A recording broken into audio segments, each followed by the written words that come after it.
Alright, so I'm back. Look at those millennial pauses. I'm so self-conscious in these videos, but so I'm just gonna get right into it. If you were on my Instagram stories, then you voted, or maybe you didn't, but you know, somebody did, and we voted we're gonna use Natasha Denona, the Love Face palette today.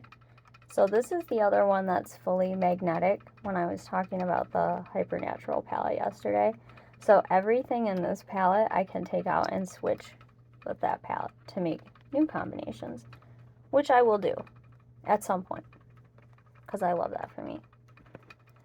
I'm actually just going to get right into it though. I keep saying that. Oh no, here we go.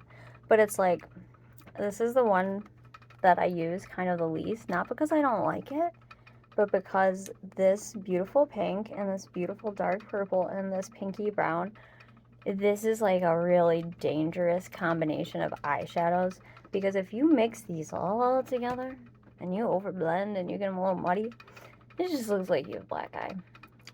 It's real dangerous. The purple, the dark purple in particular, for obvious reasons. So I would have to tread carefully. But, you know, I like me a dark eyeshadow palette, so, you know, I like, that's probably part of the problem, too, is because, like, I like all three, I'm inclined to try and use all three, which is, like, the worst possible choice. So I'm going to try to be, like, restrained today. I might try to stick with these two. I don't love as I'm pulling it off screen, these two, but there's also a lighter one, but that like doesn't count. I just use that to like blend the colors out. It's like a non-color. And this is what I was talking about, those this is a pink blush. It's almost a cool tone blush. So when I put this on, it's gonna be like in stark contrast to the colors I used yesterday. It's like ballerina pink. And actually, in light of the entire ballerina theme of this palette, I did decide to put my hair up in what I consider to be a very ballerina-y bun with these scrunchies. So we love that. In my last video, I was watching it, and so I could like repost it and make sure like I could survive emotionally without editing it. And I was like, oh Lord, my hair, it's huge. It's like a lion's mane. It's taking up the whole frame. So today I was like, okay, we'll do a ballerina bun. And this one has two really great shimmers too. This is like a huge pan of highlighter, and like I don't use highlighter, to be honest, because I find that I put so much sparkles in my eyes that it falls onto my face anyway. So I don't really use it as highlighter. I use it as eyeshadow, but like I love me a huge pan of like neutral shimmer eyeshadow. And this one is like a really, really sparkly glitter. And I've just been yammering on when I could have been doing my eyeshadow like this whole time, but I don't know. You know, I'm just doing my best to figure out how to do this. I like to think that part of the charm of some of these videos is that they are candid. Or maybe that's something I tell myself. But like really, truly, I'll be honest, like I consume an insane amount of YouTube content just because I'm always looking for like nonsense to watch while I'm working on my art. And a lot of times I find that like movies are great and TV shows are great, but the overproduction of them almost like grates on me a little bit because it's like in stark contrast with my reality. And I find myself going on YouTube and like almost traveling back in time to like people's old story times from like years ago and their makeup videos where they're just sitting on the floor in their room, and like I just yearn for the authenticity of that time sometimes. I also find myself watching a lot of like urban exploration videos, sometimes not even to like watch the buildings they're exploring, but to just listen to like what these people think about as they're walking through these strange places, because it's like it's such a unique perspective. I don't know. I'm a sucker for like really beautiful media, but sometimes I feel like the most beautiful forms of media are really the most simple. But Lots of philosophies we could get into there. So, now that I've been yammering on for a minute, I went right in with the dark purple because I love it. And I actually, oh, this looks like the same brush, but it's the sister of yesterday's brush. This is the large Shania Caustic eyeshadow brush, which is actually smaller than the wide eyeshadow brush. So, it's my favorite for dark colors. Because the wide eyeshadow brush is great, but like, that's exactly the kind of brush that combined with this dark purple will lead you to have black eyes. I have to keep an eye on myself because a lot of the things that I'm like drawn to that I like are things that make me look like I got punched in the face. I gotta be careful, I'm lifting the palette up. Then you can't see. But yeah, I really focus the dark color on like the outer corner of my eyelid and like really blending it out into the crease. And when I pick it up, I just touch it really lightly. I think that's one thing people run into problems with dark eyeshadows, that you're always tempted to pick up like a visible amount of eyeshadow, but in reality, if you just touch your brush on the pan most of the time, you're getting some color, and it's the same strategy I use with the blush. It's better a light hand slow than a heavy hand all at once, because you can't blend it out when you have too much powder. And you really need very little. I mean, like, I use eyeshadow every day, and I've never hit the bottom of an eyeshadow. I actually have one single eyeshadow that I think I bought it like 17 or 18 years ago, and it's an Urban Decay single eyeshadow, and I literally still have it. I have used this eyeshadow like so many times, and heavy-handedly and abusively, and I've never hit the bottom. It's crazy. But I think it's because it's like, oh, your eyes are so tiny. They really don't need a whole lot of stuff to cover them. But yeah, this is probably the hardest part of this palette, is this part that I'm doing right now, which is another reason I like to just get it out of the way.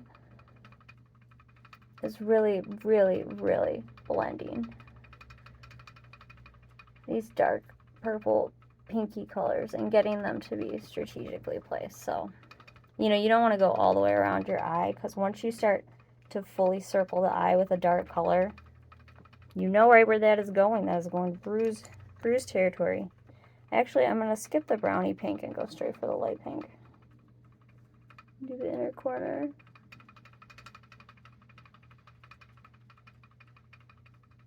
I feel like I did a really good job, like, blending out that dark purple. Sometimes it's not that good. That's another reason I avoid this palette sometimes, because it's like, it really needs me to be mentally present when I'm using it, so I don't do something totally wild to myself. Not that that's like the worst, but again, you know, I don't know, 2 black eyes is just not like, it could be, sometimes it's my vibe, it could be the right black eye, I don't know, but not like pinky purple. Like, I like a black eye that's like a literal pitch black eyeshadow, not a breeze colored eyeshadow. But yeah, this pink is literally just like a little bit more bubblegummy than my skin. And it's so good to blend it out. It looks so cute. This is another reason too, even though I don't use this palette very often, I'm not tempted to switch out any of the shades, because I do feel like these shades are beautiful together. It's just me, you know, that is inconsistent with the application. Oh, like most of my life. Ha ha ha ha. That's like a middle school teacher joke.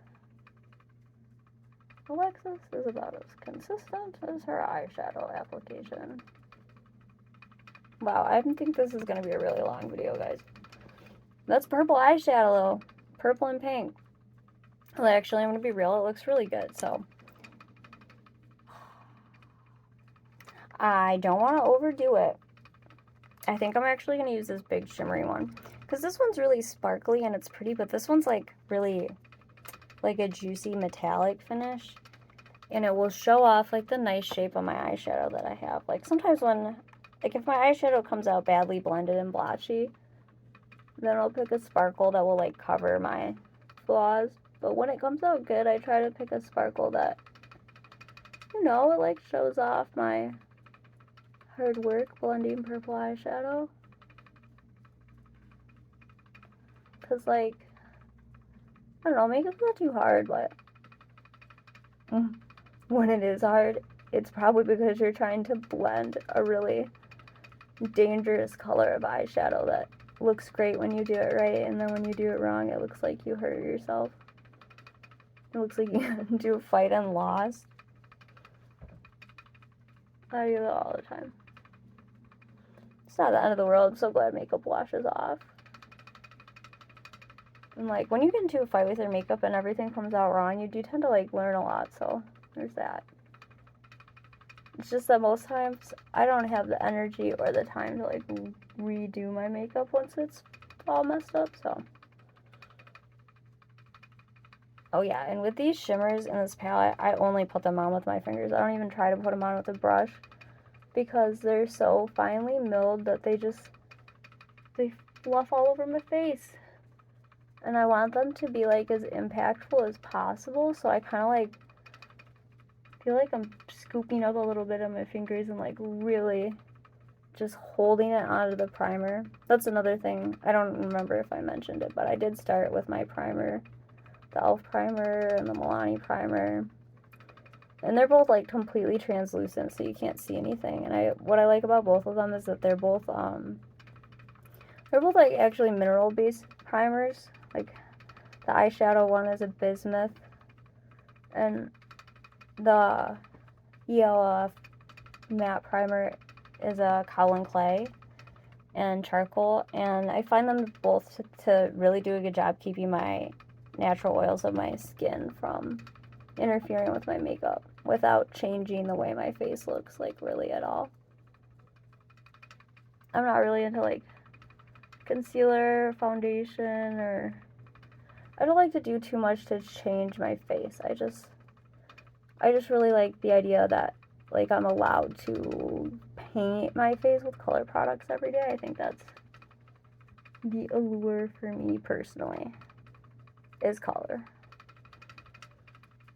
But yeah, so I just have been tapping that highlighter all over my eye, all over my eyelids, all over. So shiny. My inner corner. Just a little more. Yeah, see, when I start using highlighter as eyeshadow, it's a similar situation to blush. And that's why I like the nudie shimmery shades, I think, more than like a dark shimmer, is because I can just put it like all over, and I'm just like, wow, it's so beautiful. And I feel like I can't go wrong because it's like, it's not contrasting with your skin, it's just making you like bioluminescent. I've always wanted to be like permanently shimmery.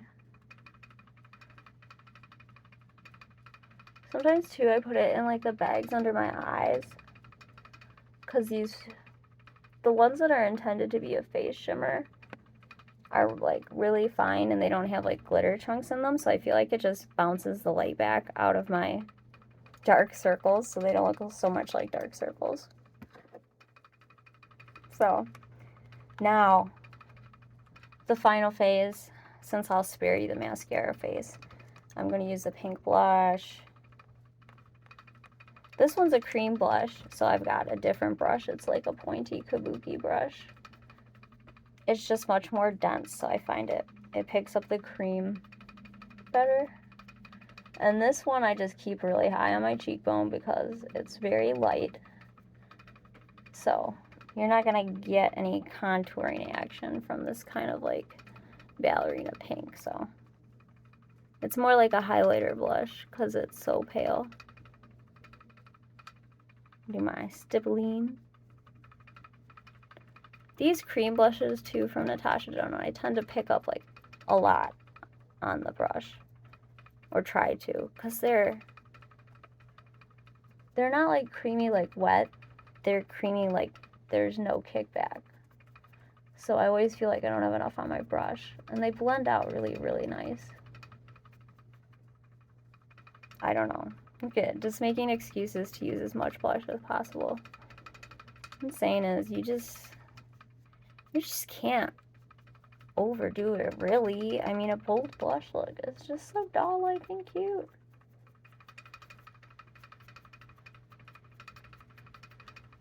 I don't know. I think we should bring back all the blush. I say as half the time I don't even wear blush. But when I do, I'm always like, oh man, I should do this all the time. Sometimes I just run out of time. But that's life. Probably why I'm so excited, the next time when I go and do my blush. So, that is it. I think I've done it. I feel fully powdered and shimmery, like a twinkly donut. I am going to use, I use 2 brushes. I don't know. I use the primer. You've been here. You already know, probably, if you care. And I've got the Sephora mascara I'm going to put on after this, but that was the Love face palette. It's not too dark of a look because I exercise self-restraint, but, you could really go crazy with that dark purple. And if we had used that bright pink, it would be pretty bright. But I was trying to go for more like ballerina than black eye, so we'll see you in the next one, maybe. Leave me a comment if you're having fun. Maybe I'll keep doing them this time. We'll see.